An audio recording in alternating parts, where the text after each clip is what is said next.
नमस्कार दोस्तों, पिछले एपिसोड्स में हमने आत्मा, चेतना, मृत्यु के बाद की अवस्थाओं और उस अदृश्य विस्तार की बात की जहां जीवन केवल शरीर तक सीमित नहीं रहता बल्कि एक ऐसी उपस्थिति बन जाता है जो समय, स्मृति और सीमाओं से परे फैलती चली जाती है।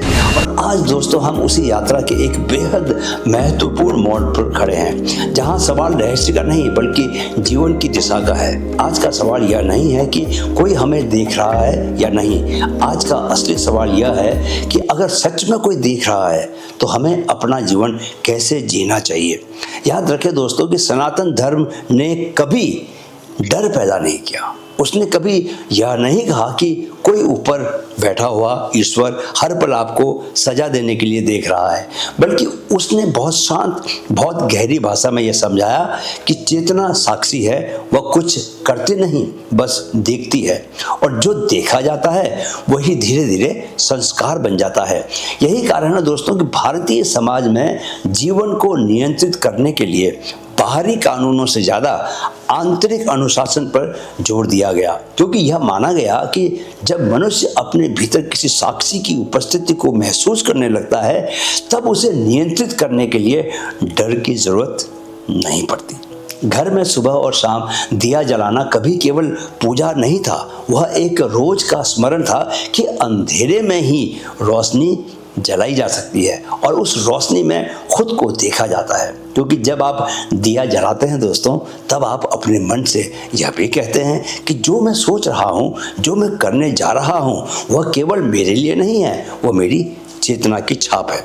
तुलसी के पौधे से बात करना, पीपल के नीचे मौन में बैठना, नदी के किनारे अपने मन का बोझ उतार देना, यह सब प्रकृति पूजा नहीं थी। यह अहंकार को ढीला करने, अहंकार को छोड़ने की साधना थी। क्योंकि जब इंसान किसी जीवित तंत्र के सामने अपने विचार प्रकट करता है तब वह यह मानने लगता है कि वह अकेला केंद्र नहीं है बल्कि एक बड़े प्रवाह का हिस्सा है। और यही भावना धीरे धीरे जिम्मेदारी पैदा करती है। पुराने समय में यह कहने की ज़रूरत नहीं पड़ती थी कि गलत मत करो, क्योंकि भीतर यह अनुभूति बनी रहती थी कि कोई देख रहा है। न समाज था, न पड़ोसी, न कोई अदृश्य भय, बल्कि आपकी अपनी ही चेतना जो आपके हमेशा साथ रहती है और जिससे आप झूठ नहीं बोल सकते। इसीलिए दोस्तों सनातन परंपरा कहती है कि एकांत में भी वैसे ही रहो जैसे आप भरी हुई सभा में रहते हो, क्योंकि असली चरित्र वही है जो तब सामने आता है जब देखने वाला कोई दिखाई नहीं देता पर भीतर साक्षी जागृत होता है। मृत्यु के बाद घर में रखा जाने वाला मौन, धीमी आवाजें, कुछ दिनों का संयम, यह आत्मा के लिए नहीं था, यह जीवितों के मन के लिए था, ताकि वे यह समझ सकें कि जीवन क्षण भंगुर है और जो आज आप सोचते, बोलते और करते हैं वही कल आपकी स्मृति बनकर लौटेगा। आज हम सवाल पूछते हैं दोस्तों कि अगर कोई देख रहा है ऊपर से तो दुनिया में अन्याय क्यों है? लेकिन सनातन धर्म हमें धीरे से यह पलट कर पूछने को कहता है कि अगर कोई देख रहा है तो मैं अन्याय कैसे कर पा रहा हूँ? क्योंकि उसने कभी जिम्मेदारी ईश्वर पर नहीं डाली, उसने जिम्मेदारी मनुष्य की चेतना पर बना कर रखी। दोस्तों अगर आप सच में यह मानकर जीना शुरू कर दें कि आपकी सोच भी दर्ज हो रही है तो आप गुस्से में बोलने से पहले एक पल रुकेंगे, लालच में निर्णय लेने से पहले अपने भीतर झांकेंगे और किसी को चोट पहुंचाने से पहले खुद को देखेंगे। और यही एक छोटा सा ठहराव जीवन की दिशा को बदल देता है।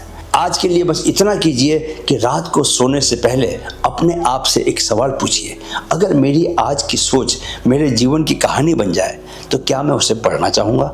ऐसा सोचकर आप अपनी सोच पर ध्यान देना शुरू करेंगे, आप अपनी सोच पर नज़र रखना शुरू करेंगे, आप डर की बजाय जिम्मेदारी से जीना शुरू करेंगे। सनातन धर्म का सबसे बड़ा रहस्य भूत, प्रेत या अदृश्य शक्तियाँ नहीं हैं, बल्कि यह सरल और गहरी सच्चाई है कि आप अकेले नहीं हैं और फिर भी पूरी तरह उत्तरदायी हैं, पूरी तरह से जिम्मेदार और रिस्पॉन्सिबल। और यही समझ दोस्तों मनुष्य को भीतर से सभ्य बनाती है, सिविलाइज बनाती है, और यही समझ आपको भी सभ्य बनाएगी और ऐसे भविष्य की ओर आपको लेकर जाएगी जो हर मायने में सुनहरा होगा। मिलते हैं अगले एपिसोड में। जय श्री कृष्ण।